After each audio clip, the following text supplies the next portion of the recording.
How to watch your recently watched videos on your Facebook. If you're struggling to find out how to do that, this video is right for you. Firstly, what you have to do is tap on your Facebook. Now scroll down and tap on Settings. As you tap into Settings, scroll down again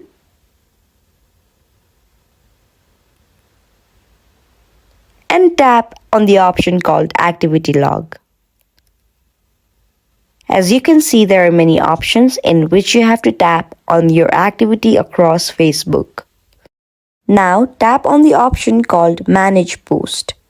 As you tap into Manage Post, it will now take you to whole another page where you have to tap on the option called Filters.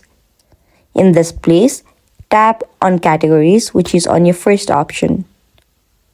Now scroll down and tap on Videos you have watched.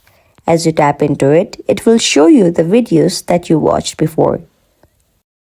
In this way, you can watch the videos you have watched before on your Facebook. If you found my video helpful, make sure to give big thumbs up and subscribe to our channel. Thank you.